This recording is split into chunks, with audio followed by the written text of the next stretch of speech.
আমরা চলে যাব এখন ডক্টর আলিফের কাছে এবং তার ঘটনা শুনবো আমরা। আসসালামু আলাইকুম লিসেনার্স, থ্যাংক ইউ রাসেল ভাই। আমি আমার কাছে এসছে অনেকগুলো ঘটনার মধ্যে আমি এই ঘটনাটা আমি সবার আগে বলতে যাচ্ছি, আপনাকে যেটা একটু আগে শোনালাম। হ্যাঁ হ্যাঁ প্লিজ। তো এই ঘটনাটা ঘটে হচ্ছে, আমি তার নামটা ছদ্মনাম হিসেবে ইউজ করছি কারণ সে কোথায় আছে আমি এগুলো বলার পারমিশন পাইনি। তার নাম খোকন দিলাম এবং তার ফ্রেন্ডের নাম দিলাম জাকির। তো এটা আর্লি 90s এর ঘটনা, 90-এর শুরুর দিকে আর কি। নীলফামারী জেলার বালাগ্রাম একটা গ্রাম আছে, সেইখানে জলঢাকা থানা বালাগ্রাম টাইপের একটা গ্রাম, সেইখানে ঘটনা আর কি। এটা জুলাই মাসের ঘটনা এবং তার কিছু ব্যাকগ্রাউন্ড হিস্ট্রি আমি দিচ্ছি। যে লোকটা ঘটনা বলেছেন তিনি আগে প্রাইমারি স্কুল শেষ করে ওই মুহূর্তে আপনার একটা মাদ্রাসায় ভর্তি হন। তার বাবা মা অসচ্ছল ছিলেন, বাবা মা দূর বাসার থেকে অনেক দূরে একটা মাদ্রাসায় দেন এবং মাদ্রাসার মধ্যে ছিল হচ্ছে 12 জন ছাত্র এবং একজন শিক্ষক। তারা একটা রুমের মধ্যে সবাই একসাথে গুটিসুটি হয়ে থাকতো এবং শিক্ষক একজন, উনিও পড়াতেন, সবকিছু উনিই করতেন, নামাজ কালাম হতো ওই জায়গায়, কিন্তু রান্না টান্না কিছু হতো না ওই মাদ্রাসার মধ্যে। তো এলাকার ওই আশেপাশে যেসব ঘর ছিল, ঘর ভিত্তিক সবগুলো মানুষ মানে সবাই এরকম এরকম করে ভাগ করা ছিল কোন দিন কে কোন দিন খাওয়াবে এদেরকে। তো ঘটনার দিন ছিল বৃহস্পতিবার। সেদিন বৃহস্পতিবার হওয়ার কারণে মাদ্রাসা পরের দিন শুক্রবারের জন্য সবাই যেসব মানে ছাত্রগুলা ওখানে ছিল তাদের বাসা যাদের কাছাকাছি, ওরা ওদের নিজেদের বাসায় চলে যায় আর থাকে শুধুমাত্র এই খোকন সাহেব এবং তার ফ্রেন্ড জাকির। ওই সময় তারা থেকে যায় বাসায় এবং ওই মাদ্রাসায় থেকে যায় এবং মাদ্রাসায় ওই দিন মানে বৃহস্পতিবার ওই দিন এশার নামাজ শেষ করে হুজুর তার নিজের বাড়িতে চলে যায় এবং যাওয়ার আগে বলে যায় যে যেহেতু আমি চলে যাচ্ছি, তোমরা যদি কেউ নক টক করে তোমরা দরজা খুলো না, আর পরিচয় না নিয়ে দরজা খুলবা না। কারণ অনেকেই দেখা যায় যে এশার নামাজের পরে এসে রাত্রেবেলা এখানে থাকতে চায়, ঘুমাতে চায়, অনেকেই আছে তাদের থাকার জায়গা নাই, এরকম অনেকেই আকুতি কুতি করে আর কি। তো ওনারা বলেছে ঠিক আছে। তো ওই দিন আবার যেই বাসায় খাওয়ার কথা ছিল, ওনারা দুজন ওই বাসায় খেয়ে দিয়ে মাদ্রাসে এসে ঘুমিয়ে পড়ে গল্প করতে করতে। এবং সেদিনের রাতটা ছিল এতটা ডিফারেন্ট একটা রাত যে আকাশে মেঘ চমকাচ্ছে, অনেক জোরে জোরে শব্দ হচ্ছে, আপনার আকাশটা কেমন লাল হয়ে আছে, মানে ক্লিয়ারলি সবকিছু ভিজিবল। ওনারা বাড়িটা মানে ওই বাসা থেকে খেয়ে আসার সময় মাদ্রাসা আসার পথে দেখা যায় অলমোস্ট দেখাই যাচ্ছে, মানে টর্চ লাইট লাগছে না আর কি গ্রামের রাস্তা দিয়ে হাঁটার সময়। ওই জায়গায় ইলেকট্রিসিটি ছিল না, তোরা মাদ্রাসায় আসার পরে মোমবাতি পায় নাই এবং টর্চ লাইট ছিল কতক্ষণ জ্বালিয়ে রাখবে, চার্জেরও একটা বিষয় আছে, কারণ টর্চ লাইটটা তো আপনার ব্যাটারিতে চলে, কতক্ষণ পরে আবার কখন ব্যাটারি কিনতে হবে। যাই হোক, ওনারা জিনিসটাকে আগলে রাখে এবং সবকিছু বন্ধ টন্ধ করে শুয়ে পড়ে, গল্প করতে করতে এক পর্যায়ে ঘুমিয়ে যায়। তন্দ্রার মতো লেগে আসে হঠাৎ। ওই সময়টা কয়টার দিকে এটা উনি প্রপারলি মনে করতে পারছেন না যে এটা কয়টার দিকে হতে পারে, কিন্তু হঠাৎ করে দরজায় ঠক ঠক করে শব্দ আসে। শব্দটা খুব জোরে জোরে আসে এবং বাড়ি থেকে চিৎকার করছে, এই খোকন গেট খোল। উনি খুব মানে অবাক হয়ে যায়, এত রাতের বেলা। তো ভয়েস শুনে মনে হচ্ছে যে হুজুরের শব্দ, ওনাদের যে ওস্তাদ যে হুজুর ওনাদেরকে পড়া এখানে থাকে, ওনার মাদ্রাসা এটা। তো ওরা কি করলো, মানে ওই উঠে গেল, জাকির যে ছেলেটা ওর ফ্রেন্ড, ও ঘুমাচ্ছে এবং ওর একটা সমস্যা, যদি ঘুমায় যায় ওকে উঠানো যায় না। তো দরজা খুললো এবং লোহার দরজা খোলার পরে দেখলো যে বিদ্যুৎ চমকাচ্ছে এবং ওই চমকানির মানে আলোতে বোঝা গেল না এটা হুজুর এসছে এবং পুরাটা দেখেই বোঝা যাচ্ছে যে হুজুর এসছে। তো বলছে যে চল, একটা বিয়ের দাওয়াত আছে, বিয়ের খাবো একটা। জাকির কোথায়, ও তো ঘুমাচ্ছে, ওর ডাক দে, ওকে উঠা। তো ওকে উনি কি করলো, মানে হুজুরের ধমকের শব্দে এক শব্দে যে তাড়াতাড়ি রেডি হয়ে গেল এবং জাকির কোঠালা যায়, একটা বিয়ে খাবো, হুজুর আসছে। তো হুজুর আবার জোরে জোরে বলছে, বিয়ে খাবো, তুই ওঠ। তো সাথে সাথে রেডি হয়ে গেল।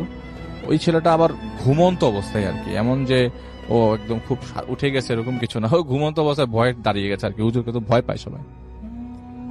তো ওরা কি করলো, হুজুরের সাথে হাঁটা ধরলো, তালা টালা মেরে হুজুরের সাথে আগাচ্ছে। এমন সময় হুজুর বললো, ওই যে সামনে ভ্যানটা আছে, ভ্যানটাতে গিয়ে ওঠ।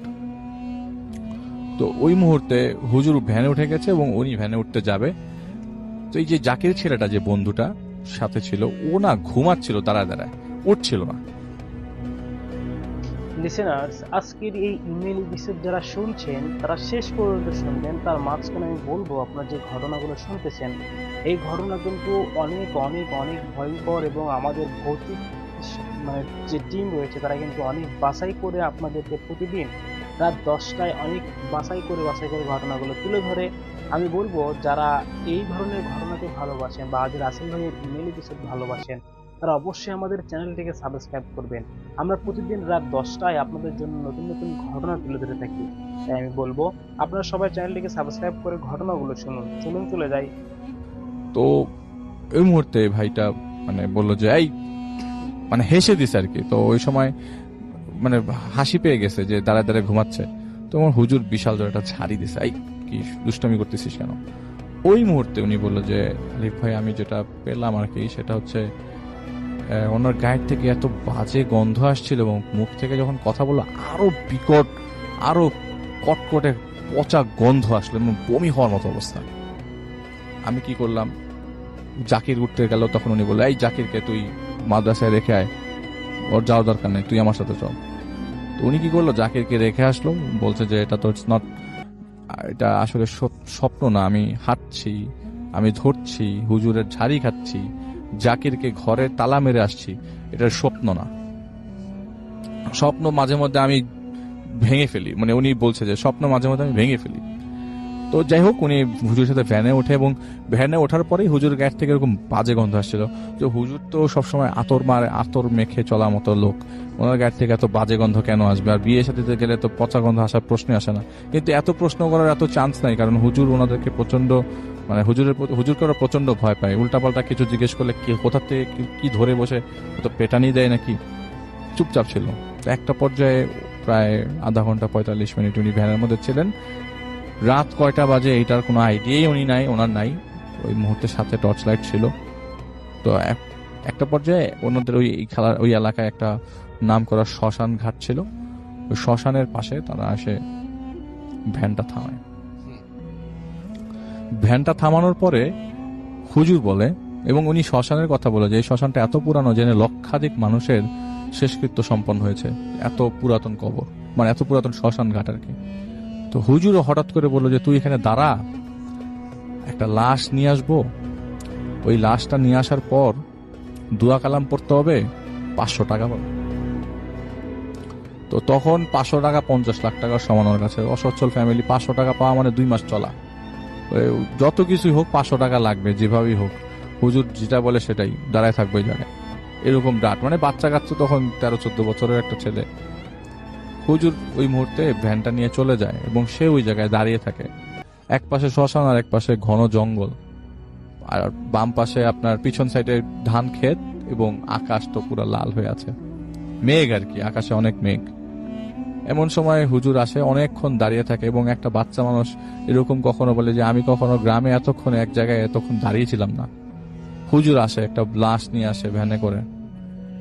ভ্যান চালকটা ওই মুহূর্তে ওই জায়গা থেকে হেঁটে চলে যায় এবং যে লাশটা নিয়ে আসে সেই লাশটা একটা বস্তার মধ্যে রাখা, এবং বস্তা থেকে রক্ত চুয়ে চুয়ে পড়তেছে। এটা তো আমি ক্লিয়ারলি বুঝতে পারছি, দেখাই যাচ্ছে।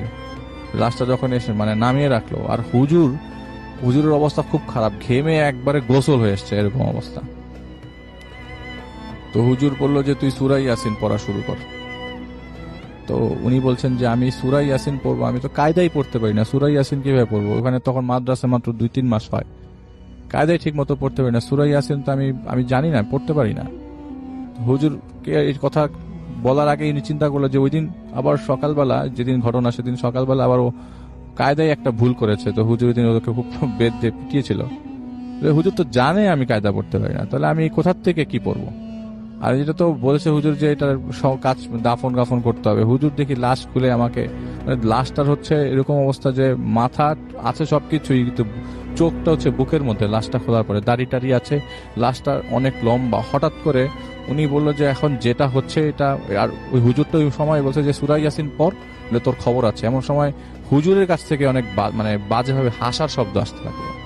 উনি কি করলো, ওই হুজুরের সামনেই বিসমিল্লাহির রহমানির রহিম পড়লো। এটার সাথে সাথেই ওই লাশের আকৃতিটা চেঞ্জ হয়ে গেল এবং উনি বুঝতে পারলো যে এত ছোট হয়ে যাওয়ার কারণ কি। দেখলো যে এটা ওনার ফ্রেন্ডের লাশ। এটা যেই ফ্রেন্ডকে মাদ্রাসায় রেখে আসলো সেই ফ্রেন্ডের লাশ, জাকিরের লাশ। হুজুর বলছে যে এটাই আজকে বিয়ের খাওয়া, এইটাই খাবো, তুই সূরা ইয়াসিন পড়, এটা পড়লে আরো সুবিধা আমার খেতে। হঠাৎ করে হুজুরের শেপ চেঞ্জ হয়ে গেল। শেপ চেঞ্জ হয়ে যাওয়ার পর হুজুর হয়ে গেল, হুজুরটার আসলে বেশ ধারণ করেছিল, কুকুর হয়ে গেল এবং অনেক বড় কুকুর হয়ে গেল। উনি ওই লাশটা চাটা শুরু করলো। এমন সময় ঘেউ ঘেউ করতে করতে পেছন থেকে আরো কতগুলা কুকুর আসলো এবং উনি ছিটকে চলে গেল 100 ফিট দূরে, এবং উনি বিসমিল্লাহির রহমানির রাহিমই পড়ছে, আর কিছু পড়ছে না। তো হঠাৎ করে একটা কুকুর এসে অনেকগুলো ওই যে কয়টা কুকুর আসলো ওরা কি করলো, ওই লাশটার চারিপাশে থাকলো, ওই লাশটাকে শুকছে বা চাচ্ছে এরকম কিছু একটা, দূর থেকে প্রপারলি দেখা যাচ্ছে না। হঠাৎ করে দৌড়ে একটা কুকুর এসে ওনার পায়ে কামড় দিল। পায়ে কামড় দেওয়ার পর উনি ওই বিসমিল্লাহির রহমানি পড়তে পড়তে পড়তে পড়তে একটু সামনে দৌড়াতে দৌড়াতে একটা মন্দির পেল, মন্দির ভেতরে ঢুকে গেল। কিন্তু তখন ওই কুকুররা তার পেছা ছাড়ে নাই, তাকে তাড়া করতে করতে মন্দির ভেতরে কুকুর সহ ঢুকে যায়। উনি বাঁচার জন্য এত গাছপালা কিছুতেই না উঠে মন্দিরের ভিতরে ঢুকে, এবং উনি তো মুসলমান, উনি তো হাফেজ, পরে তিনি হাফেজ হন আর কি অন্য মাদ্রাসা থেকে। তো আমি ওনার ঘটনা বলতে যে আমি খুব হয়ে গেলাম যে মন্দিরের ভিতরে ঢুকে উনি মূর্তির উপর উঠে যায়, এবং নিচে কুকুরগুলা সব ওনাকে ধাওয়া করতে করতে নিচে কুকুর চিৎকার করছে আর কি নিচে ওনাকে দেখে। উনি হঠাৎ করে এই মূর্তির মাথা ভেঙে পড়ে যায় নিচে। আসল ভাই উনি ওনার জ্ঞান নাই, উনি আর জ্ঞান ফিরাতে পারেন নাই, এবং বলেছে যে আমি হঠাৎ করে ঘুমিয়ে যাই, আমার আর কিছু মনে নাই। ঘুম ভাঙার পরে দেখি যে আমি আমার হাত পা ঠিক মতো নাড়াতে পারছি না, আমার চারিপাশে সারা শরীরে ক্ষত বিক্ষত। আমার মা আমাকে কান্না করছে, মাকে জিজ্ঞেস করলাম তোমরা আমাকে কিভাবে পেলে, তোমরা কোথা থেকে আসলা, কালকে রাতে আমি যা ফেস করছি তো আমি তোমাকে বলতে পারবো না, জাকিরের কি অবস্থা। তোর মা কান্না করতে করতে বলে যে জাকির তো মারা গেছে বাবা। বলে তোমরা কিভাবে খবর পেলা, বলে যে আমাকে তো খবর দিয়ে নিয়ে আসছে, আসলে গতকালকে তোমাদেরকে তাহলে কাহিনী কি, বলে যে জাকিরকে মৃত অবস্থায় মাদ্রাসার পাশে পাওয়া গেছে এবং তোমাকে পাওয়া গেছে একটা শ্মশান ঘাটের কাছে। বলে কিভাবে, বলে যে ওখানে রাতের বেলা একজন একদল লোক এসে একটা ডেড বডি পোড়াতে এসেছিল, তখন দেখে তুমি পড়ে আছো, ওই জায়গায় ওখান থেকে তোমাকে নিয়ে এসে এবং মাইকিং করে অ্যানাউন্স করে হুজুর যখন খুঁজতে আসে তোমাদেরকে তখন তাকে পাওয়া যায়। তো প্রথমে ভাবা হচ্ছিল যে হুজুর হয়তো বা ওকে জাকিরকে মেরে ওই জায়গায় রেখে ওকে মারধর করে শ্মশানের কাছে ফেলে রাখে। পরবর্তী সময় জিনিসটা ভুল ভাঙে যে না, আসলে হুজুর এরকম কিছুই করে নাই, এটা সামহাও কোনো জিন দ্বারা ঘটিত ঘটনা। এবং আপনারা জানেন যে জিন তো শেপ শিফট করতে পারে, তো এই জিনই এটা করেছে এবং ওইখানে আশেপাশে মোটামুটি সবাইকে টার্গেট করেছিল, সব স্টুডেন্টদেরকে। পরবর্তী সময় কারো কোনো ক্ষতি হয় নাই, কিন্তু লাস্ট মোমেন্টের রাসেল ভাই যে হুজুরটা ছিল ওই মাদ্রাসা চালাতো, আসলে টার্গেটটা উনি ছিলেন, ওই হুজুরটা মারা যান একটা রোড অ্যাক্সিডেন্টে। এটা ছিল প্রথম ঘটনা। চলে যাচ্ছি মারুফ শুভর কাছে। হ্যালো এভরিওয়ান, আমি মারুফ শুভ, মিরপুর থেকে এসেছি। আজকে আপনাদের সাথে আমি যে স্টোরিটা শেয়ার করব, এটা আমার ফ্রেন্ডের কাছ থেকে আমি ঘটনাটা শুনেছি। ঘটনাটা ঘটেছে আমার ফ্রেন্ডের বড় ভাইয়ের সাথে, তাদের গ্রামে। তো তাদের গ্রামে তাদের একটা বিজনেস ছিল। তো আমার ফ্রেন্ডের বাবা, তার একটা পরিচিত লোক তাকে একটা ছেলে 12-13 বছরের একটা ছেলেকে দিল আর বলল যে একে আপনার সাথেই রাখেন, এর বাবা মা মারা গেছে। তো আমার ফ্রেন্ডের বাবা ওকে ওনার সাথেই নিয়ে আসলো ওদের বাসায়। তো ওই ছেলেটা তাদের বাসায় থাকা শুরু করলো। সবার অনেক কাছের হয়ে গেছিল, সবার অনেক কথা শুনতো, সবাই তাকে অনেক আদর করতো। কিন্তু মাঝে মাঝে সে কিছু অস্বাভাবিক আচরণ করত। যেমন সে বলতো যে রাতের বেলা সে স্বপ্নে দেখে যে তার মৃত মা তাকে ডাকছে এবং তাকে নিয়ে যেতে চায় তার সাথে। তো এই ধরনের কথাগুলো যখন সে সবার সাথে শেয়ার করত, তখন সবাই তাকে বুঝাতো, বলতো যে মৃত মানুষ তো ফিরে আসতে পারে না, তুমি এই কথা বলবা না, তুমি তার জন্য সবসময় দোয়া করবা। তো এরকম কয়েকবার হওয়ার পরে আমার ফ্রেন্ডের যে বড় ভাই, তার সাথে অনেক ক্লোজ ছিল। তো সে বলল যে তুই আমার সাথেই থাকবি আমার রুমে, তো তোর এই প্রবলেম আর হবে না। তো সে তাকে তার সাথেই নিয়ে গেল তার রুমে, তার সাথেই থাকতো সবসময় রাতের বেলা। তো তখন তার সাথে এই ধরনের ঘটনা হতো না। তো এভাবে 4-5 মাস তার সাথে তাদের বাসায় থাকতো, কাজ করতো, ঘুরে বেড়াতো, সবার সাথে অনেক ভালোই রিলেশন হয়ে গিয়েছিল। বিশেষ করে আমার ফ্রেন্ডের বড় ভাইয়ের সাথে। তো হঠাৎ একদিন সে বলল যে সে তার চাচার কাছে, মানে যে আমার ফ্রেন্ডের বাবাকে ওকে দিয়েছে সে ওর চাচা ছিল, তো তার চাচার কাছে সে কিছুদিনের জন্য মানে ঘুরে আসতে যেতে চায়। তো আমার ফ্রেন্ডের বাবা তাকে বলল যে ঠিক আছে, আমি তোমার চাচাকে বলি যে তোমাকে সে যেন নিয়ে যায়। তো তাকে জানানো হলো যে সে ওনার বাসায় যেতে চায়। তো সে মানে আসার কথা ছিল, কিন্তু কোনো এক কারণে সে আসতে পারেনি। সে বলল যে আমি নেক্সট উইক ওকে নিয়ে যাব। তো এই ঘটনাটা জানার পরে ও অনেক আপসেট ছিল, অনেক মানে কষ্ট পেয়েছিল এই ব্যাপারটা জানার পরে। কারণ আর 2 দিন পরেই ওর মায়ের মৃত্যুবার্ষিকী ছিল, তো ওর মায়ের কবরটা জিয়ারত করতে যাচ্ছিল আর ওইখানে ও থাকতে যাচ্ছিল। তো সবাই তাকে বুঝালো, আমার ফ্রেন্ডের বাবা তাকে বলল যে তুমি চিন্তা করো না, আমরা এখানে একটা মিলাদ করে নেব তোমার আম্মুর মৃত্যুবার্ষিকীর দিন। তো তারপর ওর মন মানছিল না, ও অনেক আপসেট ছিল, সবাই ওকে বুঝালো। তো যেদিন ওর আম্মুর মৃত্যুবার্ষিকী ছিল তার আগের দিন দুপুরবেলা হঠাৎ করে তাকে বাসার কোনো জায়গায় পাওয়া যাচ্ছিল না। তো সবাই অনেক খোঁজাখুঁজি শুরু করলো তাকে, মানে 2-3 ঘন্টা হয়ে গেল, কোনো জায়গায় তাকে খুঁজে পাওয়া যাচ্ছিল না। তো আমার ফ্রেন্ডের বাবা পুলিশকেও ব্যাপারটা জানালো যে এরকম ওকে পাওয়া যাচ্ছে না। তো ওর চাচাকেও খবর দিল আর বলল যে আপনার এলাকায় ভালো মতো দেখেন আর কবরস্থানের আশেপাশে দেখেন আছে নাকি। তো তখন কোনো জায়গায় তাকে খুঁজে পাওয়া যাচ্ছিল না। তো তাদের এলাকায় ভালো মতো খোঁজ নিল, ইয়ে করলো। আমার ফ্রেন্ডের ভাইও অনেক জায়গায় খুঁজলো, কিন্তু তাকে পাওয়া গেল না। 3-4 দিন হয়ে গেল। তো আমার ফ্রেন্ডের মানে বাবা, ওর চাচা যখন আসলো, ওর চাচা কিছু ঘটনা বললো আর কি ওদের বাসার, যে ওর বাবা মারা যাওয়ার পরে ওর মা একটু মানে মেন্টালি সিক হয়ে গেছিল এবং ভুল কিছু ওষুধ খাওয়ার কারণে হঠাৎ করে মারা যায়। এই বিষয়টা ওরও অনেক খারাপ লেগেছিল। ওর মা হঠাৎ করে মারা যাওয়ার পরে ও অনেক মানে ব্যাপারটা ভুলতে পারতেছিল না, এর জন্য ওর মাকে অনেক মিস করতো। আর ওর বাসার লোকরা ওই ব্যাপারটা অবাক, মানে অনেক কষ্ট ছিল এবং কষ্ট পেয়েছিল এই ব্যাপারটা জানার মানে দেখে। তো তারপরে যখন মানে ওর চাচা চলে গেল, তারপরে ওকে প্রায় 4-5 মাস খুঁজে পাওয়া যাচ্ছিল না। তো আমার ফ্রেন্ডের যে বড় ভাই, তার এসএসসি পরীক্ষার সামনে ছিল এবং মানে তাকে এতটাই ইয়ে করতো যে মানে রাতের বেলাও স্বপ্নেও ওকে কয়েকবার দেখেছে যে ও মানে হাঁটতেছে, ইয়ে করতেছে, এরকম করে মানে ঘুম থেকে উঠে সবাইকে বলতে ব্যাপারটা যে আমি ওকে দেখছি। তারপর সবাই ওকে মানে অনেক সান্ত্বনা দিল যে সমস্যা নেই, ওকে আমরা খুঁজে পাবো, তুমি ইয়ে করো না, আমরা সবাই ওকে খুঁজতেছি। তো সে তার এসএসসি পরীক্ষা ছিল, এসএসসি পরীক্ষা শেষ হলো। পরীক্ষা শেষ হওয়ার পরে সে যে ফ্রি টাইমটা পেয়েছিল, সে বাইরে যখনই যেত, তখনই যেখানেই যেত সে খুঁজতে থাকতো ওকে সবসময়, যে ওকে পাওয়া যায় নাকি। এরকম করে প্রায় 9 মাসের মতো কেটে গেল, আরো 3 মাস কেটে গেল। তো তারপরে হঠাৎ একদিন রাতের বেলা সে মানে তার বাসার রুমের মানে তাদের বাসায় ভালো লাগছিল না। তো তাদের বাসা থেকে সামনে একটা তাদের বাগানের মতো ছিল, ওখানে ফল গাছ ছিল, ফুলের গাছ ছিল অনেক। তো ওই বাগানের ওই সামনে দিয়ে সে হাঁটাহাঁটি করছিল। তো চাঁদের আলোতে তখন রাত প্রায় 10:30-11টা বাজে। তো রাত 10:30-11টা তো গ্রামে অনেক রাত, তো কেউই ছিল না তখন।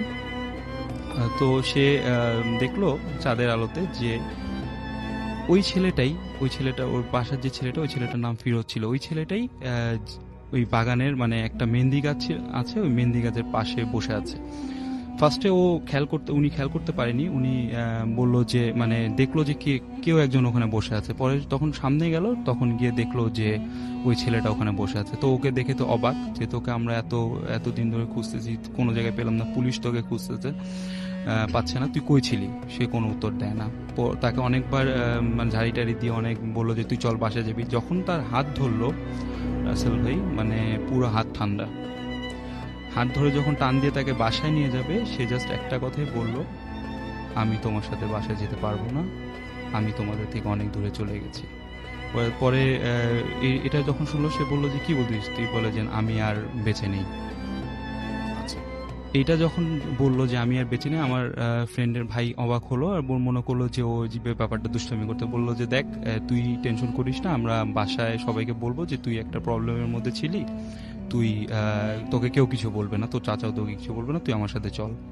সে বলছে যে না, তুমি আমাকে অনেক খুঁজেছ, অনেক ইয়ে করেছো, আমি জানি, আমি তোমার সাথে যেতে পারবো না, আমি তোমাদের থেকে অনেক দূরে চলে গেছি।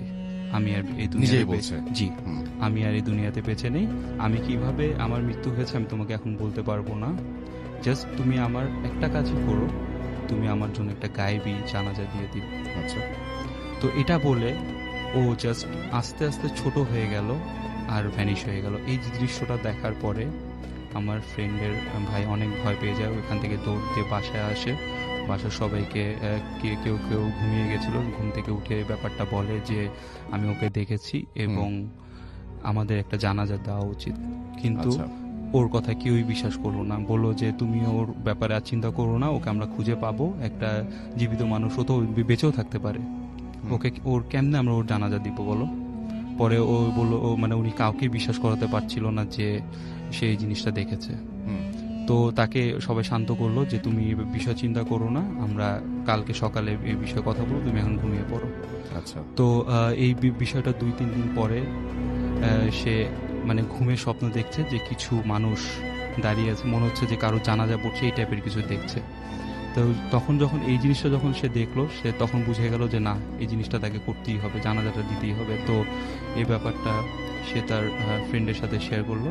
ফ্রেন্ডকে বললো যে মানে ওই এলাকার একটা হুজুর তার সাথে এই বিষয়ে কথা বলার জন্য গেল, তাকে ব্যাপারটা জানালো যে আমি এই ঘটনাটা দেখেছি, এই ঘটনাটা আমার সাথে হয়েছে, আপনি আমার সাথে একটু চলেন আর ওর জানাজাটা একটু দেন।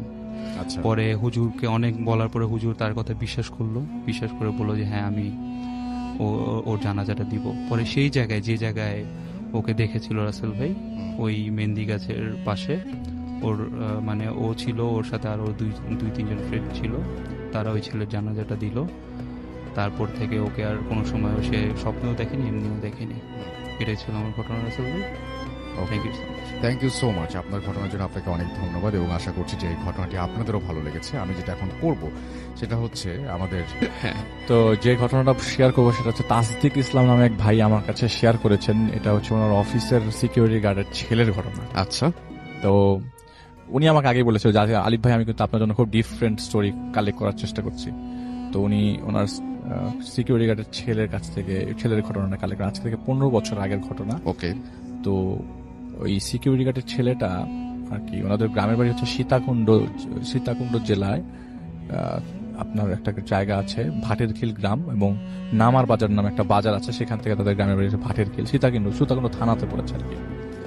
তো উনি মানে ওই ভাইয়াটা আর কি একটা গার্মেন্টসে চাকরি করতো চিটগং শহরে একটা গার্মেন্টসে চাকরি করতো। তো উনি থাকতোই শহরে, আর ওনার বাবাও মানে ফ্যামিলি সবাই থাকতো হচ্ছে গ্রাম সাইডে। তো এমন সময় ওনাকে রাজি করানো হয় যে মানে ওনাকে বিয়ের ব্যাপারে রাজি করানো হয় যে তোমাকে বিয়ে দিব এই সেই। আর আজ থেকে 15 বছর আগে ওনাদের মানে মোবাইল ছিল, কিন্তু ওনাদের এলাকায় কয়জনের সাথে কাছে মোবাইল তখন দাম অনেক বেশি ছিল, সেই জন্য মোবাইল এতটা ছিল না সাথে।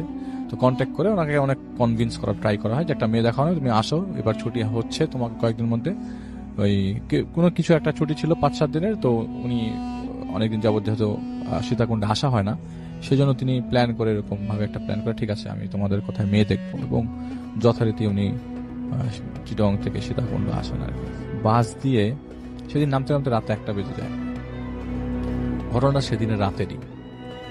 তো বাস থেকে নামার পর উনি ওই নামার বাজারে ওয়েট করছে। তো ওনার ভাষায় আমি একটু বলি যে আমি ওয়েট করছিলাম, ওয়েট করতে করতে রাত 1টার বেশি বেজে যায়, ঘড়িতে দেখি রাত 1টার বেশি বাজে, এবং চারিপাশটা তেমন অন্ধকার না, কিছু আলো আছে, উপর আকাশের পূর্ণিমা মানে কমপ্লিট চাঁদের আলো সবকিছু ক্লিয়ার দেখা যাচ্ছে। তো নামার বাজার থেকে আমার বাড়ি হচ্ছে অ্যাটলিস্ট 3 থেকে 4 কিলোমিটার দূরে। আর যেহেতু আমি একটা বিয়ের প্ল্যানিংয়েও আছে, তো আমার bag tag luggage shopping topping করা, ওই ব্যাগটাও এত ভারী ছিল যে আমি হেঁটে আমার বাড়ি যেতে পারবো না, আর এটাকে টানাও একটা ব্যাপার মানে মুশকিল। আর ওই মুহূর্তে ওই জায়গাতে কোনো ধরনের সিএনজি বা রিক্সা কিছুই ছিল না। এবং নর্মালি ওই জায়গায় আমি যখন নামি তখন কখনো পাওয়া যায়, কিন্তু আজ আমি কেন জানি কিছুই দেখছি না। একটা পর্যায়ে দূর থেকে একটা মানে নিচে হারিকেন টাইপের একটা ভ্যান। তো ভ্যানটা আপনি কিভাবে চিন্তা করেন, আমাদের এলাকার ভ্যানটা হচ্ছে এরকম যে ভ্যানের উপরে আবার সিট দেওয়া, বসা যায়, একটু নিচু ভ্যান, উঠে বসা যায় একসাথে, এক 2টা রো, ওই লেগুনের মতো 2টা রো, এবং ওখানে অ্যাটলিস্ট 3 জন করে বসতে পারে, 3-4 জন করে বসতে পারে। তো উনি দেখলেন যে হারিকেন জ্বালানো অবস্থায় একটা ভ্যান তার দিকে আসছে, সামনে আসে, এবং জিজ্ঞেস করি যে আমি কি ব্যাপার, এই ভ্যানটা আমার দিকে কেন আসছে? এবং ভ্যানটার পিছনে একটা জিনিস রাখা, সাদা কিছু টাইপের, দূর থেকে মনে হচ্ছিল।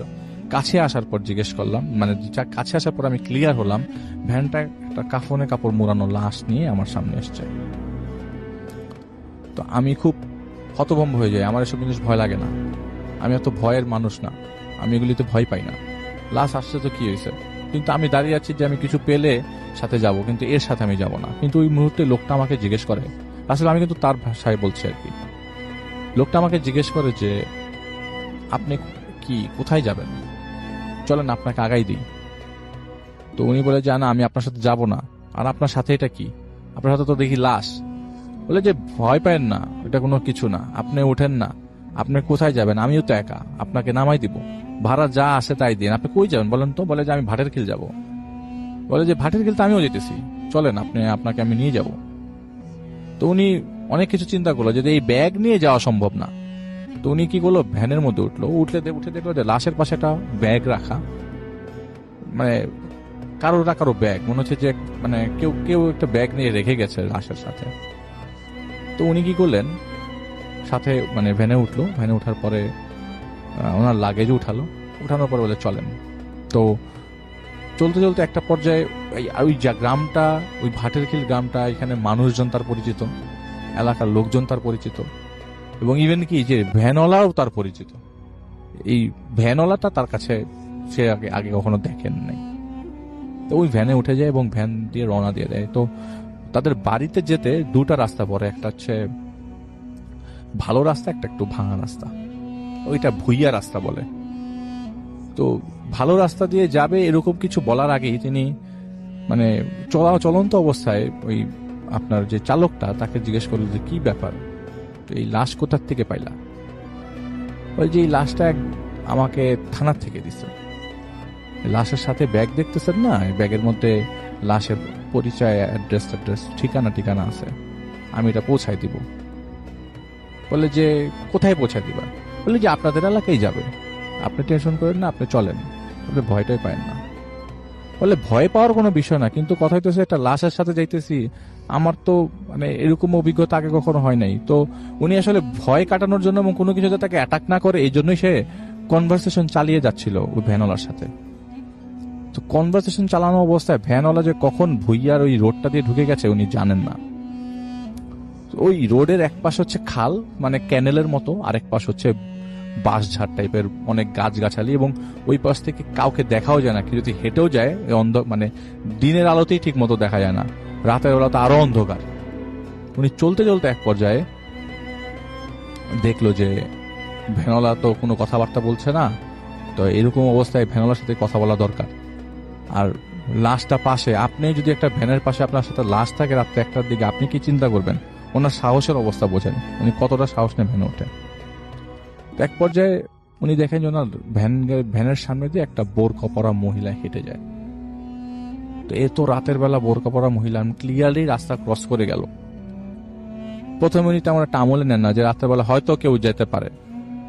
তো কথা বলতে বলতে এক পর্যায়ে জিজ্ঞেস করে যে কাহিনী কি? বলে যে সীতাকুণ্ড থানা থেকে লাশটা দিছিল আমাকে, এটা এখন পৌঁছাই দিব। এখন কথা হচ্ছে যে আপনি ওই আশেপাশে যা দেখতেছেন তা কিছু মানে ধরে নিয়েন না। হঠাৎ করে এটা বলতে আরেকটা মহিলা তার সামনে দিয়ে ক্রস করলো, এবং তিনি দেখলেন যে মহিলাটা ক্রস করে উনি যখন পিছনে তাকালো যে মহিলাটা পিছনে রাস্তা দিয়ে হেঁটে চলে যাচ্ছে। এর মাঝখানে তারা কিন্তু ভুইয়া রোডে ঢুকেছে। বলে রাখি যে এলাকার লোকজনরা এই ভুইয়া রোডে তেমন একটা রাত্রেবেলা কেউ প্রবেশ করে না, কারণ ওইখানে অনেক উল্টাপাল্টা ঘটনার বিবরণ আছে অনেকের কাছে। তো উনি এই যে রাস্তাতে ঢুকে গেছে উনি বোঝেন নাই। তো উনি কথা বলতেছে একটা পর্যায়ে দেখে যে আরেকটা মহিলা, 3 নম্বর মহিলা রাস্তা ক্রস করে। তখন উনি, এই আপনি কি কিছু দেখলেন, খেয়াল করছেন? বলে যে আমি কিন্তু আপনাকে আগেই বলছি যে আপনি যাই দেখতেছেন এগুলি ওভারলুক করে যান, এগুলো কিছু খেয়াল করেন না, যাই দেখেন। আরেকটু সামনে আগানোর পরে এরকম করে কয়েকবার তাদের সামনে দিয়ে এরকম মহিলা, একটা বোরকা পরা মহিলা, একজন মহিলা বারবার ক্রস করে যাচ্ছে। তো উনি জিজ্ঞেস করে, আচ্ছা ভাই কাহিনী কি? উনি চিন্তা করে মনে মনে যে যদি কোনো লাশ এরকম ভাবে থানার মধ্যে থাকে এবং লাশের সাথে যদি কোনো অ্যাড্রেস থাকে, আচ্ছা ভাবলাম এটা একটা বেওয়ারিশ লাশ, অ্যাড্রেস থাকলে তো থানা থেকে ফোন দিবে অ্যাড্রেসে বা কন্ট্যাক্ট করা হবে যে আপনার লাশ আসে নিয়ে যান, তাকে কেন লাশটা কেন ভ্যানের মধ্যে চড়িয়ে দিবে? তাকে সে কে? তো ওনাকে জিজ্ঞেস করলাম, আপনি কি থানার কেউ নাকি? বলে না না, আমি থানার কেউ না। বলে তাহলে লাশটা নিয়ে আপনি কোথায় যাচ্ছেন? বলে ভাই আরেকটা কথা বলি, লাশের কিন্তু মাথা নাই। এইটা শোনার পর উনি এখন ঘাবড়ে যাচ্ছে। তো মাথাটা নিচু করে ডান দিকে তাকা দিয়ে দেখে তার পিছনে 4 জন মহিলা বোরকা পরা বসে আছে ভ্যানের মধ্যে। এবং এটা সে বুঝতে পারছিল ভ্যানটা অনেক ভারী ভারী লাগছিল, যে ওনার টানতে কষ্ট ছিল, যে ভ্যানওয়ালা ওনার টানতে খুব কষ্ট ছিল। আপনি ভ্যান রিক্সাতেও চললে বুঝতে পারবেন যে রিক্সাওয়ালা আপনাকে নিয়ে কত স্মুথ যাচ্ছে, বা আপনার সাথে কেউ থাকলে তার টানতে কত কষ্ট হচ্ছে। ভ্যানওয়ালা টানতে খুব কষ্ট ছিল। হঠাৎ করে তার ডান দিকে তাকে পিছু দেখে 4 জন মহিলা, ওই বোরকাওয়ালা মহিলা 4 জন তার সামনে বসে আছে। উনি কিছু চিন্তা করে নাই, আর যাই হোক এখন ওনাকে পালাতে হবে। ভ্যান থেকে এক লাফে ওনার লাগেজ টাগেজ রেখে অনেক দূরে মানে দৌড়ে পালে যায় এবং সূরা নাস পড়তে পড়তে পালিয়ে যায়। প্রথমে সূরা ইখলাস, প্রথমে পরে সূরা নাস এবং পরে সূরা ফালাক পড়তে পড়তে জোরে জোরে পড়তে পড়তে খুব জোরে জোরে পড়তে পড়তে পিছনে চলে যায়। দূর মানে ওনাকে কেউ অ্যাটাক করছে না, উনি দূর থেকে দেখতে পাচ্ছেন যে ওই ভ্যানটা একটু সামনে যে থামে, ওই ভ্যান থেকে ভ্যান চালককে এই 4 জন মহিলা খুব জোর করে টেনে হেঁচড়ে নামায় এবং ওই ভ্যান চালক ইচ্ছা মতো মারতে থাকে। তো সাহসী যেহেতু বললাম, এত লাশ সাথে ভ্যানের মধ্যে চলে আসছে, তার তো অবশ্যই একটা টার্গেট থাকবে যে ভ্যানওয়ালাকে সেভ করবো। যাই হোক, উনি দেখছে ভ্যানওয়ালা না কিছু বলছে না, ওদের মারটা খাচ্ছে এবং খুব জোরে জোরে মারছে। এবং দূর থেকে ওই যে কাঠ ভাঙার শব্দ যেরকম হয়, এরকম দূর থেকে কাঠ ভাঙার শব্দ আসছে। উনি বলে যাই হোক 7 চিন্তা করে উনি সামনে আগায় গেলেন ঠিকই। উনি ওনার আগানো দেখে ওই 4 জন মহিলা ক্ষেতের মাঝখানে নেমে যায়। এখন ওনার মনে হচ্ছে যে উনি যে জায়গায় আছেন সেই জায়গাটা এখন আর পরিচিত মনে হচ্ছে না। এই গ্রাম তার পরিচিত, তিনি গ্রামের ছেলে, কিন্তু এই জায়গাটা তার আর পরিচিত মনে হচ্ছে না। তিনি দেখলেন লাশ পড়ে আছে, তার লাগেজ পড়ে আছে, লাশের সাথে ব্যাগটাও আছে, ওই 4 জন মহিলাও নাই এবং সেই ভ্যানওয়ালাও নাই। সে দৌড়ে আশেপাশে বাড়ি খুঁজতে লাগলেন। অনেক দূরে অনেক হাঁটলো, অনেক দৌড়াচ্ছে দৌড়াতে একটা বাড়ির সামনে যায়। একটা আম গাছ দেখে মনে হয় যে ভেতরে বাড়ি আছে। আম গাছটা ক্রস করে ভেতরে বাড়িতে যে দরজা নক করতে থাকে। দীর্ঘক্ষণ নক করার পরে রাত তখন অনেক বাজে, অনেক মানে ফজরের রাত ওয়াক্ত। দরজা নক করার পরে লোকজন আসে। কি ব্যাপার ভাই? এই লোকগুলাকেও সে চেনে না, কারণ ভুইয়া রোড থেকে বের হওয়ার পর তার বাড়ির দিকে যেতে যে রাস্তাটা পড়ে সেই রাস্তার সবাইকে তিনি চেনেন, কিন্তু এই রাত আর পরিচিত কেউ না। জিজ্ঞেস করে, ভাই আমি কোথায় আছি? বলে এটা তো নোয়াখালী, আপনি এনে কি করেন? বলে যে ভাই আমি একটা বিপদে পড়েছি, আমাকে একটু থাকার ব্যবস্থা করে দেন। ধপাস করে পড়ে যাওয়ার পরে লোকজনদের মায়া হয় খুব, ওনাকে তারা রাখে, মানে ওনাকে ওনাদের বাসায় আশ্রয় দেয় সেদিন রাতের বেলা, এবং ওনাদেরকে ওই দিন রাতের বেলা তার ঘটনাটা বলে। তো উনি বলে যে আমি যখন এই ভ্যানের মধ্যে উঠি, আমি প্রথমে বুঝতে পারছিলাম না, পরে দেখি যে একের পর এক আমার এই পরিচিত জায়গা, ওই ভ্যানটা চারিপাশে ঘুরছিল, একই রাস্তায় বারবার ঘুরছিল। তো পরবর্তী সময় ওনারা তাকে বাসে উঠিয়ে দেয় এবং তিনি তার দিনের বেলায় তার এলাকায় পৌঁছায়, এবং এলাকায় পৌঁছানোর পর সে তার বাবাদের সাথে মানে বাবা মার সাথে দেখা করে আর কোনো দেরি করে নেই, সাথে সাথে তিনি খবর নেওয়ার জন্য সীতাকুণ্ড থানায় যান। থানায় যাওয়ার পর শুরুতেই তো পুলিশের সাথে দেখা করবে, একটা লাশের ব্যাপারে কথা বলবে। উনি কি করে আশেপাশের লোকজনদেরকে জিজ্ঞেস করে এরকম কি লাশ আগে আসছিল কিনা। তো লোকজন বলে ভাই আমি তো কিছু বলতে পারবো না, তবে আপনি চাইলে ওই যে লাশটা রাখে আর কি, যে লাশটা রিসিভ করে তার সাথে আপনি দেখা করতে পারেন। তো উনি যায় এবং জিজ্ঞেস করে যে কি ব্যাপার, এরকম লাশই গতকালকে কোনো লাশ আসছিল? বলে কি না রে ভাই, গতকালকে তো কোনো লাশ আসে নাই। হ্যাঁ, তবে একটা গলা কাটা লাশ আসছিল, সেটা 4-5 দিন আগে 4 জন মহিলা রিসিভ করে নিয়ে যায়, 4 জন বোরকা পরা মহিলা, এবং তারা তাদের পরিচয় দিয়ে রিসিভ করে আর কি। আমরা তাদেরকে কাছে লাশটা বুঝাই দিই, তারা একটা ভ্যানও নিয়ে আসে সাথে করে। পরবর্তী সময় তিনি গ্রামে চলে আসেন এবং এই জিনিসটা তিনি কাউকে আর শেয়ার করেন না। জিনিস বলে যে আমি আজকে খুব ভয় পেয়েছি, আমার সাথে খুব বাজে ঘটনা ঘটছে, কিন্তু পুরো ডিটেলসে কাউকে শেয়ার করেন না তিনি। পরবর্তী সময় বিয়ে শাদী হয়, বিয়ে শাদীর পর অনেক পরে একজন হুজুরের সাথে তিনি দেখা করতে যান এই ঘটনার ব্যাপারে জানার জন্য, যে তার লাইফের ঘটনা কি হুজুর বলতে পারবে কিনা। তখন হুজুরকে জিজ্ঞেস করে যে আমি ওই দিন রাতে যা দেখেছিলাম তার আলোচনা করবা, সেটা দেখে আপনি কি আপনার রায় দেন বা আপনার কি মনে হয়, আমি কি মানে উনি আসলে মেন্টালি সিক হয়ে গিয়েছিল, বিয়ের পরে ফ্যামিলিগত প্রবলেম দেখা দিচ্ছিল কিছুদিন পর পর।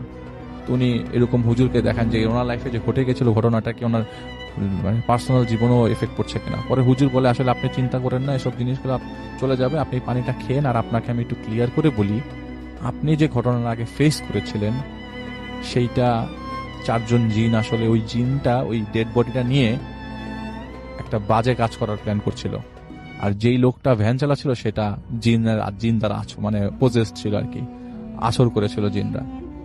পরবর্তী সময় রাসেল ভাই ওই ভ্যানওয়ালাকে কিন্তু উনি এলাকায় পায় এবং ভ্যানওয়ালাকে দেখতে পায়, কিন্তু ভ্যানওয়ালাকে নর্মাল অবস্থায় পায় না, পাগল অবস্থায় পায়।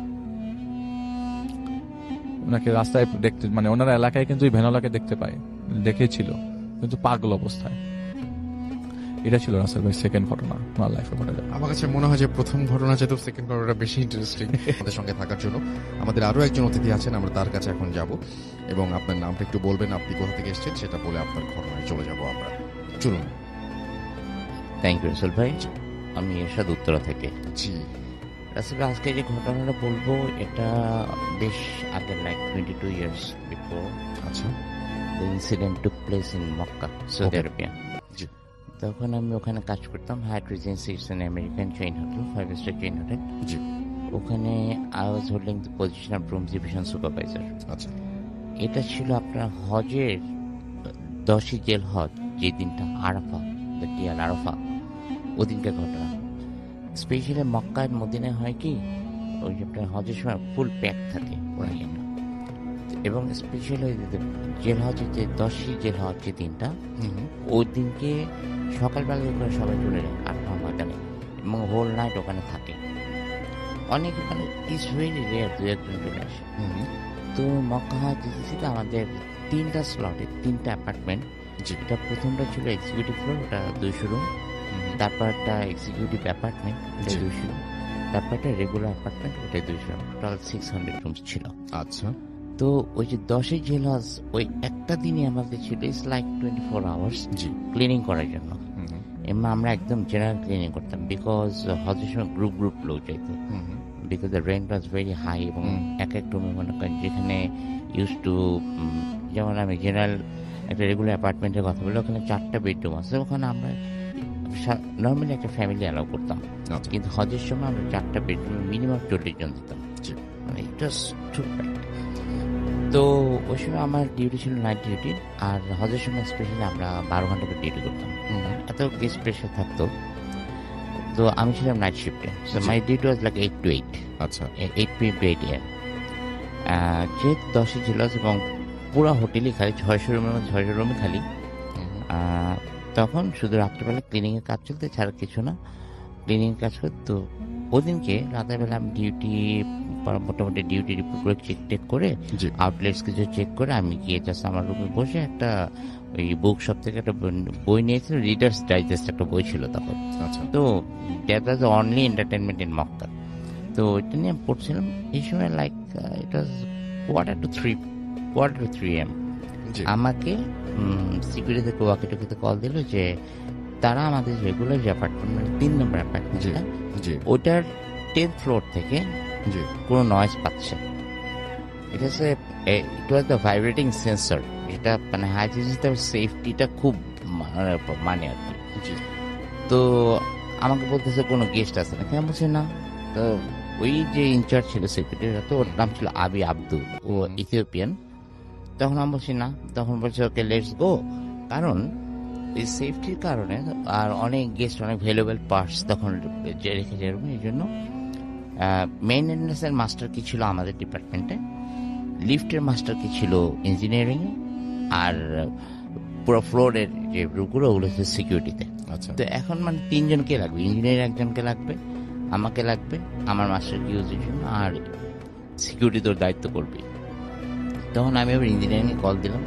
ইঞ্জিনিয়ারিং ইমতিয়াজ হোসেন, হি ওয়াজ এ পাকিস্তানি ইঞ্জিনিয়ার, উনি ছিলেন ইনচার্জ। তো ওখানে ওনাকে আমি বললাম যে ইমতিয়াজ ভাই এরকম ঘটনা, তো let's go to check the floor. তো আমি আব্দিকে বললাম যে you better come to my office and with she will go together. তো আমরা গেলাম, আমি আমার কি দিয়ে মাস্টারকে দিয়ে এন্ট্রান্স খুলে দিলাম, খুলে এখন আমরা লিফট অন করলো ইমতিয়াজ ভাই। তখন প্রত্যেকটা আমরা ইয়েতে করতেছি, মানে প্রত্যেকটা ফ্লোর একটা একটা করে দেখতেছি। জি। আমরা যতই উপরে যাচ্ছি ইয়েতে নয়েজটা বাড়ছে। এখন ইমতিয়াজ ভাই প্রত্যেকটা ফ্লোরে সুইচ আউট করছেন, 10 নম্বর 10th ফ্লোরে কল নিচ্ছে না, জি 9th ফ্লোর পর্যন্ত আছে, 10th ফ্লোরে কল নিচ্ছে না। তখন আমরা কি করবো, তখন ইমতিয়াজ বলে যে ওকে আইল সি ইট লেটার, আমরা আগে তাহলে আমরা ইমার্জেন্সি স্টেয়ারকেস দিয়ে আমরা 10th ফ্লোরে যাই। তো আমরা 9th ফ্লোরে নেমে ইমার্জেন্সি স্টেয়ারকেস দিয়ে 10th ফ্লোরে, যখন 9th ফ্লোরে আমরা নামলাম তখন স্পষ্ট শুনলাম যে কোরআন তেলাওয়াত করতেছে সামরি, উপর থেকে আসতেছে শব্দ। তখন আমি বললাম কি, আমি ইমতিয়াজ ভাই, আমি আব্দুকে বললাম যে লেটস গো টুগেদার, আগে পিছিয়ে যায় না।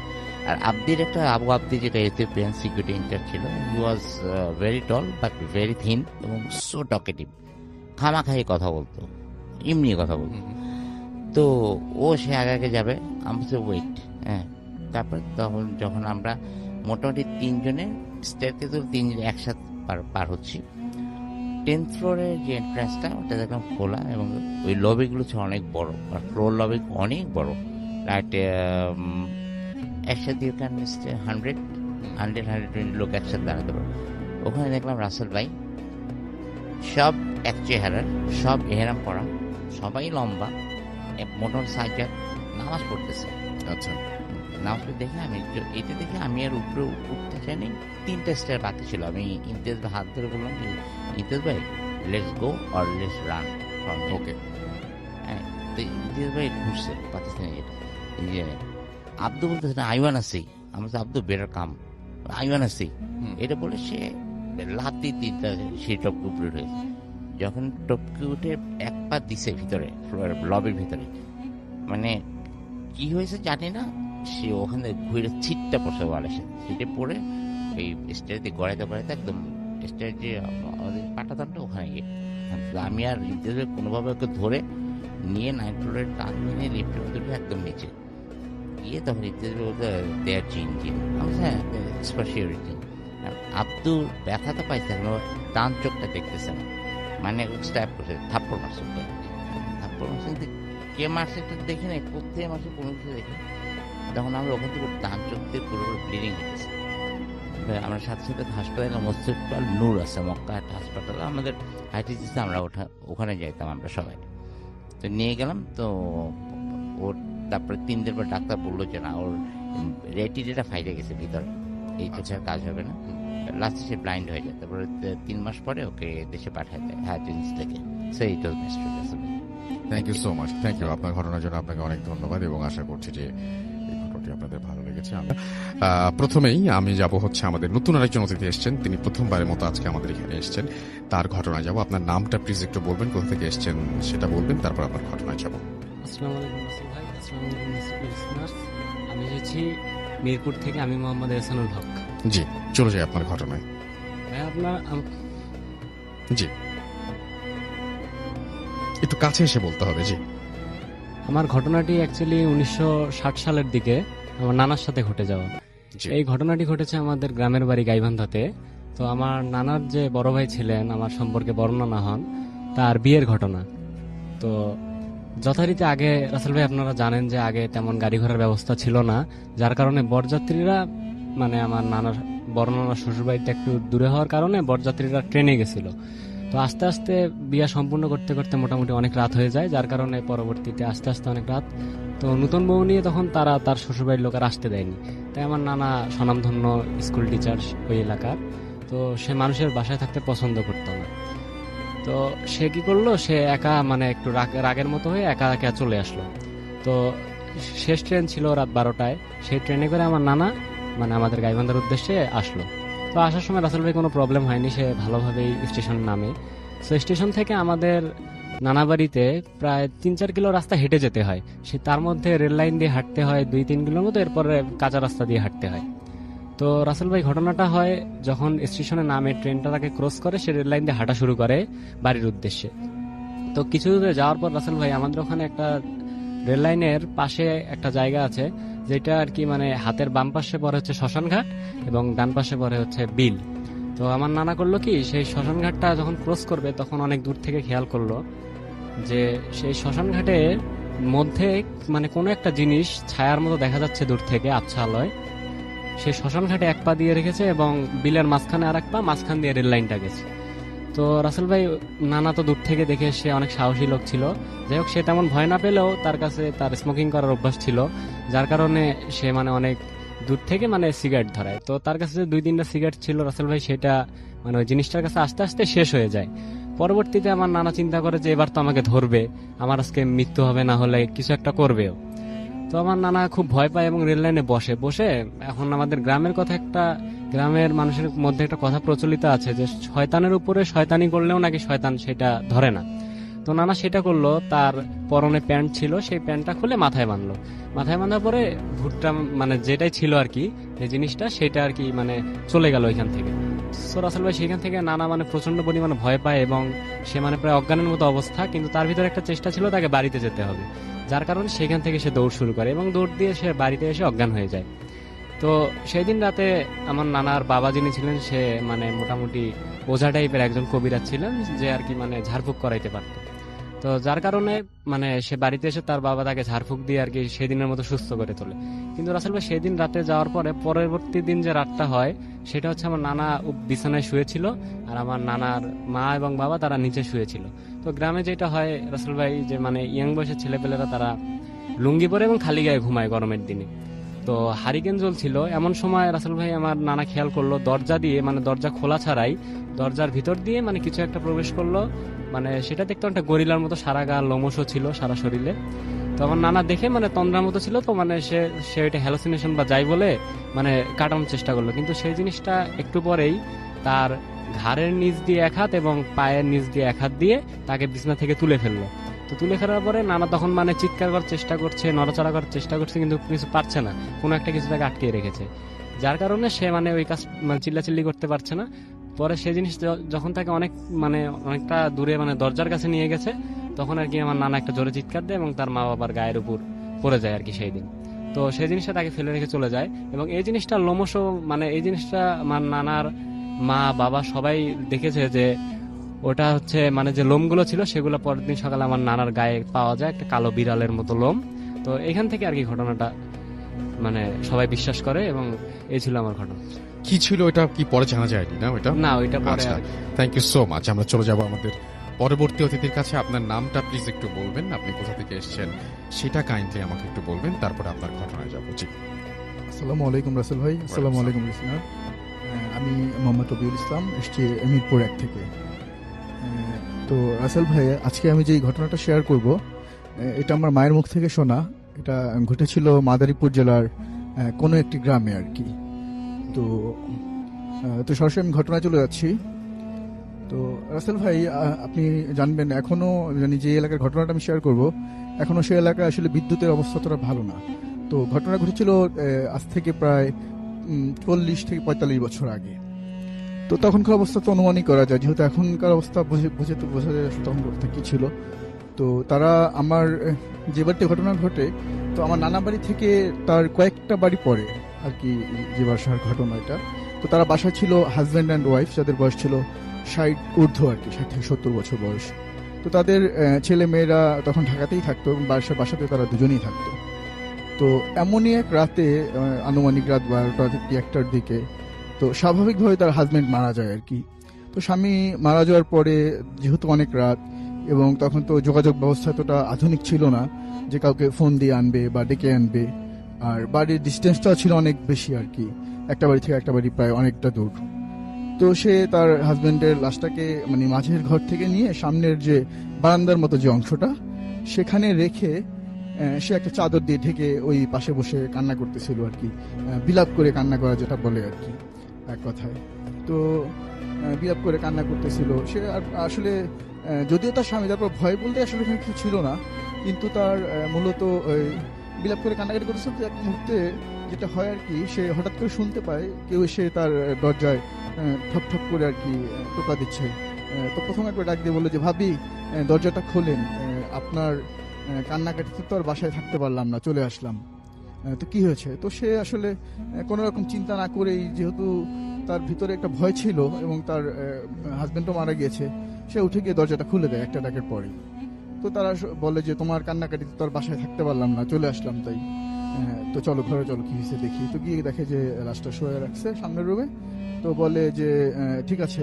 তো বসলো, নর্মালি বসার পরে তারা যে দুজন আসছে হাজবেন্ড ওয়াইফ, তারাও সে তাদের চিনে আর কি। মহিলা চিনতেছে যে পাশের বাড়ির ভাবি আর ভাই আসছে আর কি। তো বলে, তোরা বলতেছে যে কিভাবে মারা গেল ভাবি। তো বলতো নর্মালি মারা গেছে। তো তারা কান্না করতেছিল এবং পাশে দুজন হাজবেন্ড ওয়াইফ যে দুজন আসছে রাসেল ভাই, তারা দুজন দুই পাশে গিয়ে বসছে লাশে এবং ওনাকে বলতেছে যে ভাবি তুমি তো কান্নাকাটি করতেছো, কিছু মনে হয় খাওয়া দাওয়া করো নাই, তো তুমি এক কাজ করো, একটু শুয়ে থাকো পাশে। তো পাশে একটু শুয়ে থাকো। তো সে আসলে হাজবেন্ড মারা গেছে, তো তার তো আর ওইভাবে ঘুমও আসে না। সে পাশে একটু হাতের মধ্যে মাথাটা রেখে একটু কাত হয়েছিল আর কি। কিন্তু অনেক রাতও হয়েছে আর ওনারা দুজন দুই পাশে বসেছিল। তো উনি বলতেছে যে ওই যে পুরুষটা ছিল সাথে, তো উনি বলতেছে ভাবি লাইটটা আপনার কুপি যেটা ছিল আর কি, মানে আপনার কেরোসিন দিয়ে যে আপনার অনেক আগে আলোর ব্যবস্থার জন্য রাতের বেলা কুপি যেটাকে বলতো আর কি, হারিকেন টাইপের ছোট আর কি।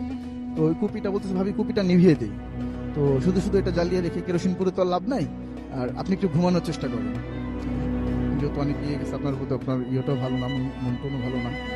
তো সে যেহেতু ঘুম আসতেছে না, সে কুপিটা আসলে এক প্রকার জোর করেও বন্ধ করে দেয়। উনি নিষেধ করতেছিল, বাট ওরা কোনো রকম পড়ানো করে নিজেরাই বন্ধ করে দেয়।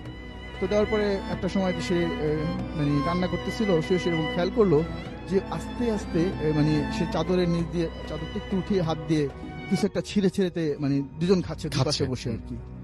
তো সেটা বুঝে, তো মানে কয়েকবার দেখার পরে সে বুঝে ফেলছে যে তার তো আর বুঝতে বাকি রইল না যে আসলে কি ঘটতেছে।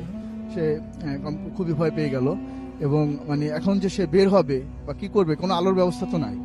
তো সে বলতেছে যে ভাইয়া একটু কুপিটা একটু ধরান, আমি একটু ওয়াশরুমে যাবো আর কি।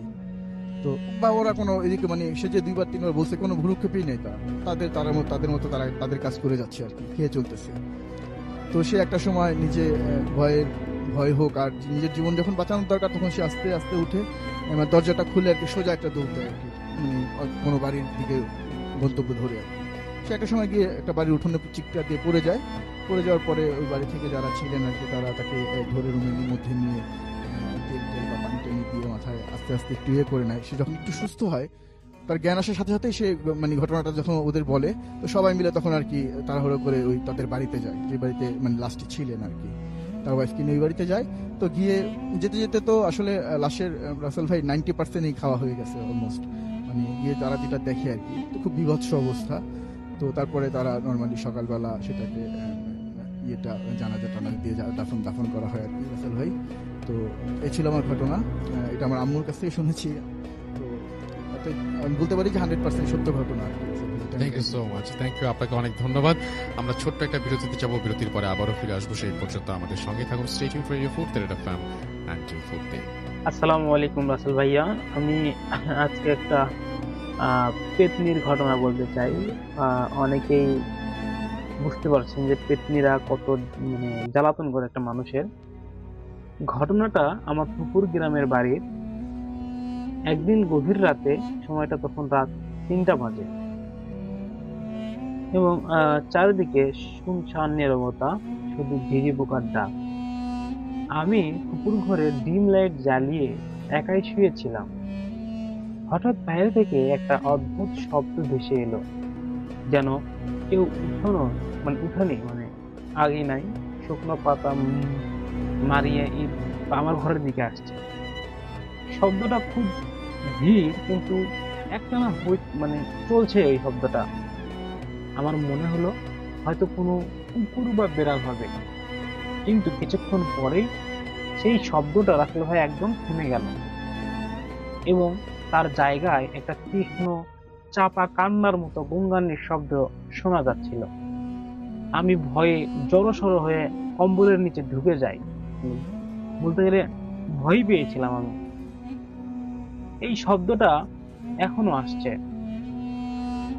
শব্দটা এখনো অনেক কাছে আমার, এবার আরো কাছে আসতেছে। এবার মনে হলো কেউ যেন ঠিক জানালার কাছে দাঁড়িয়ে আছে। আমি সাহস করে কম্বলের ধার দিয়ে একটু তাকালাম এবং জানালার কাচের ওই পাশে ডিম লাইটের আবছা আলোয় একটা অন্ধকার বিশাল ছায়া নড়ছে। ছায়াটা একজন মানুষের মতো লম্বা, তার কাঁধের দিকটা অস্বাভাবিকভাবে বেঁকে আছে, মানে কাঠ, আমরা যেটাকে ঘাড় বলি আর কি। এবং বিশাল ছায়াটাকে কয়েক সেকেন্ডে নড়াচড়া করলো এবং তারপর হঠাৎ করে জানালার কাচের উপর একটা হাতের ছাপ পড়লো। সেই ছাপটা অস্বাভাবিক ছিল, আঙ্গুলগুলো ছিল অনেক লম্বা এবং শুকনো আর ভয়ঙ্করের মতো, অনেক ভয়ঙ্করের মতো। ভয়ে আমি মানে ওই সময় যে কারো ভয়ে নিঃশ্বাস বন্ধ হয়ে যাওয়ারই কথা, যেমনটা আমার হয়েছিল। তখনই জানালার কাছের ওপাশে ছায়াটা ধীরে ধীরে নিচে নেমে এলো, যেন সে উঁকি দিয়ে আমাকে দেখছে ওই কাচের জানালা দিয়ে। এবার যা দেখলাম তা আমার জীবনেও আমি ভুলতে পারবো না। কাচের খুব কাছে একটি মুখ, যার চামড়া পুরো ঝুলছে গেছে, চোখ দুটো গর্তের মতো ভিতরে ঢোকা, আর মুখটা যেন হা করা কঙ্কালের মতো, যেন সে চিৎকার করতে চাচ্ছে, কিন্তু সে চিৎকার করতে পারছে না। তার মুখের অর্ধেকটা জুড়ে ছিল গভীর কালো পোড়া দাগ, আর চুলগুলো উস্কো খুস্কো। সে এক মুহূর্তের জন্য আমার দিকে তাকালো, আর সেই শূন্য দৃষ্টিতে যেন শত বছরের যন্ত্রণা ছিল। আমি ভয়ে চিৎকার করার শক্তি পাচ্ছিলাম না।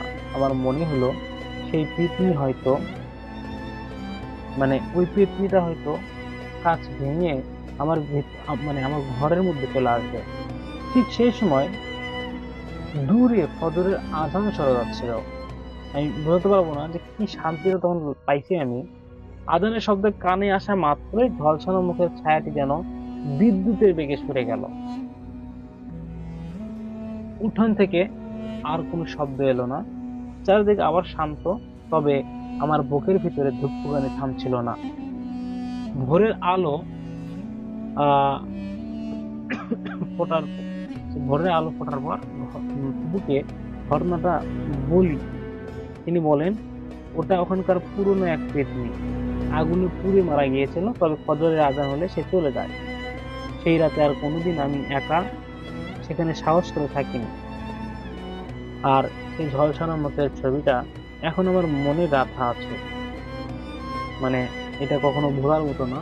ওটা ভয়ঙ্কর যে ব্যাপার স্যাপার তা কিন্তু সবাই বুঝতে পেরেছে।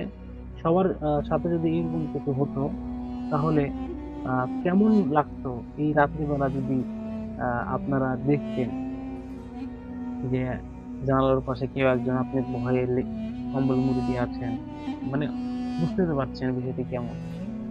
যাই হোক, আমি এখন দ্বিতীয় ঘটনায় যাব। এই ঘটনাটা অনেক অনেক অনেক অনেক ভয়ঙ্কর। এই ঘটনাটি একটি পুরনো জমিদার বাড়ির কুয়ো নিয়ে। গ্রামের শেষে দাঁড়িয়ে আছে বহু বছর পুরনো একটা জমিদার বাড়ি বা চক্রবর্তী বাড়ি। বাড়িটি এখন জনশূন্য, আর তার উঠোনের এক কোণে আছে বিরাট এক পাথরের বাঁধানো কুয়ো।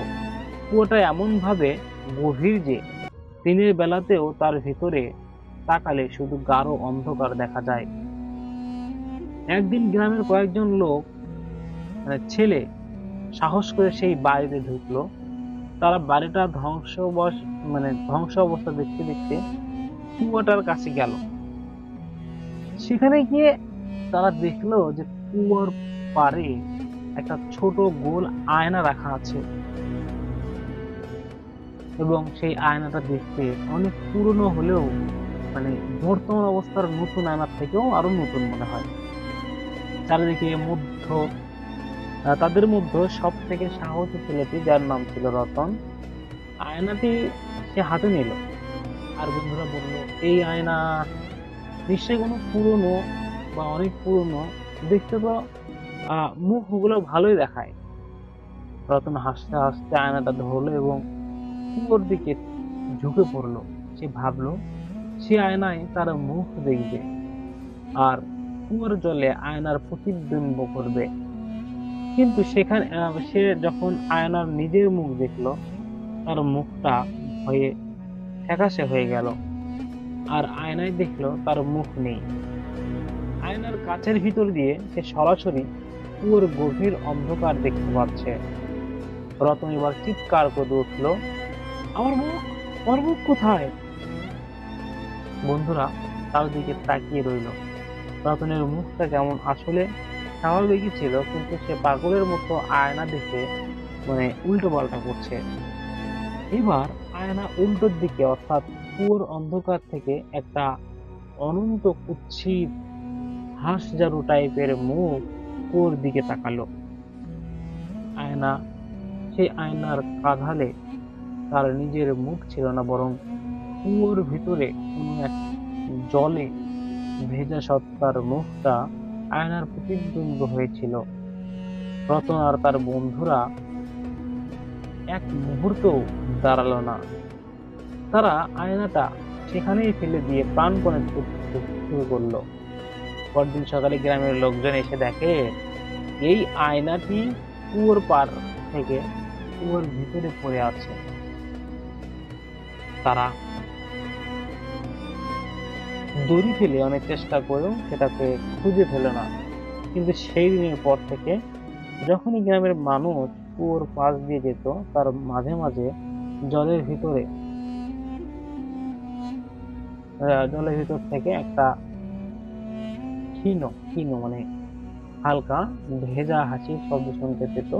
আর রাতের বেলায় পূর্ণিমার আলোয় কেউ কেউ নাকি দেখতো কুয়োটার জলের ঠিক ওপরে বাতাসের মতো একটা গোল ঝাপসা মুখ ভেসে আসে, যা কুয়ো থেকে বেরিয়ে আসতে চায়। মনে করা হয় কুয়োর ভিতর থাকা এক অতৃপ্ত আত্মা সেই আয়নার মাধ্যমে বাইরের পৃথিবীতে আসার চেষ্টা করত। আর এখন সেই আয়নাটাই তার আসল পথ। ঘটনাটা কেমন লাগলো? আমার দ্বিতীয় ঘটনা এমনই ছিল। যাই হোক, ঘটনা ভালো লাগলে ভিডিওটিকে লাইক কমেন্ট শেয়ার করবেন। আসসালামু আলাইকুম। লিসেনার্স, যারা সম্পূর্ণ ইমেল এপিসোড বা সম্পূর্ণ ঘটনাগুলো শুনলেন তাদেরকে অসংখ্য অসংখ্য ধন্যবাদ। আপনারা জানেন আমরা প্রতিনিয়ত আপনাদের জন্য অনেক কষ্ট করে, অনেক পরিশ্রম করে ঘটনাগুলো আপনাদের সামনে তুলে ধরি, যাতে আপনারা একটা ভয়ঙ্কর একটা রাত নিশ্চিতভাবে কাটান। ভূত এফএম মানেই কিন্তু ভয়ের মধ্যেই আনন্দ লুকিয়ে থাকে। আমাদের মতো যারা ভূত এফএম ভালোবাসে তারা কিন্তু এই বিষয়টা জানে যে ভূত এফএম কতটা ভালোবাসার জিনিস। আর ভূত এফএম এর মধ্যে সব থেকে আপনারা যেটা বেশি ভালোবাসেন সেটা হচ্ছে কালো জাদু, তারপরে হচ্ছে অ্যাম্বুলেন্সের ঘটনা, জিনের ঘটনা। ঘটনাগুলোকে আপনারা বেশি প্রায়োরিটি দেন। আমি কিন্তু এইবার কালকে যে এপিসোডগুলো নিয়ে আসবো এগুলো কিন্তু সব এইরকম কালো জাদু টাইপ বা অ্যাম্বুলেন্সের ঘটনা বা আরো ভয়ঙ্কর যে ঘটনাগুলো এগুলো তুলে ধরবো। তারপরেও আমি বলবো যারা স্পেসিফিক্যালি কাউকে ভালো লাগে, যা কোনো ভূত আর্টিস্ট যারা অনেকেই আছে, যেমন আফান ভাইয়া, বাবু ভাইয়া, সৌরভ ভাইয়া, মঈনুদ্দিন ভাইয়া, হাফিজ মঈনুদ্দিন ভাইয়া, এদের যারা ঘটনাগুলো যারা যারা চান যে ঘটনাগুলো আপনারা ভালো লাগে যার কণ্ঠে, আমাদের জাস্ট কমেন্ট করুন, আমরা তাদের কণ্ঠ নিয়ে বা তাদের ঘটনা নিয়ে চলে আসবো। আজকের মতো এখানে বিদায় নিতে হচ্ছে। সবাই ভালো থাকবেন, সুস্থ থাকবেন। আসসালামু আলাইকুম।